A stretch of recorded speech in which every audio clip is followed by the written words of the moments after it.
بسم اللہ الرحمن الرحیم۔ السلام علیکم دوستو۔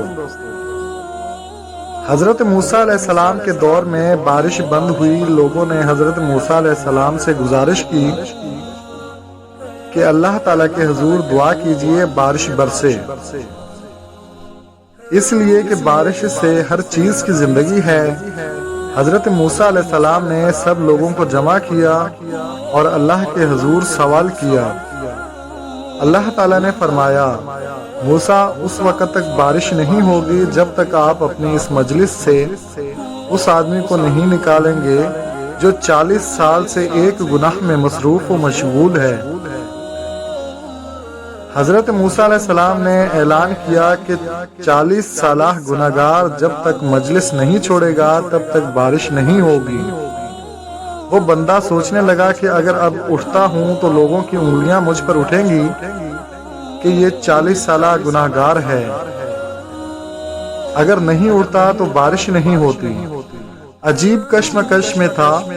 اللہ تعالیٰ سے دل ہی دل میں صلح کر دیتا ہے اور توبہ کر لیتا ہے کہ یا اللہ 40 سال تک آپ نے میرا گناہ پر پردہ ڈالا، آج بھی آپ میرے گناہ پر پردہ ڈال دیں۔ تھوڑی دیر گزر گئی، مجلس سے کوئی آدمی اٹھا نہیں، لیکن بارش شروع ہو گئی۔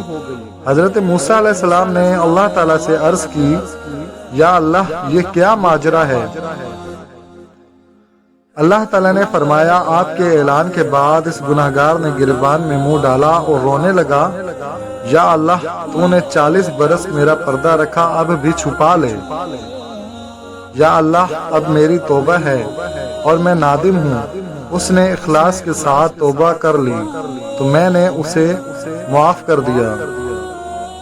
تو دوستو، اللہ پاک بخشنے کے لیے بہانہ ڈھونڈتے ہیں۔ تھوڑی سی توبہ کی ضرورت ہے۔ اللہ ستار بھی ہے اور غفار بھی، لیکن اب متوجہ نہیں ہوں گے تو یاد رکھیں اللہ قہار بھی ہے۔ اللہ کی رسی بڑی ڈھیلی ہوتی ہے، لیکن جب رسی کھینچ لے تو پھر چھٹکارا بہت مشکل ہے۔ اللہ پاک ہمیں صدقے دل سے توبہ کرنے کی توفیق عطا فرمائے، آمین یا رب العالمین۔ تو دوستو، آپ کو ہماری آج کی یہ ویڈیو کیسی لگی کمنٹ میں ضرور بتائیے گا۔ ملتے ہیں ایک اور نئی ویڈیو کے ساتھ۔ دعاؤں میں یاد رکھیے، خوش رہیں اور خوشیاں بانٹتے رہیں اور مسکراتے رہیں۔ اللہ حافظ۔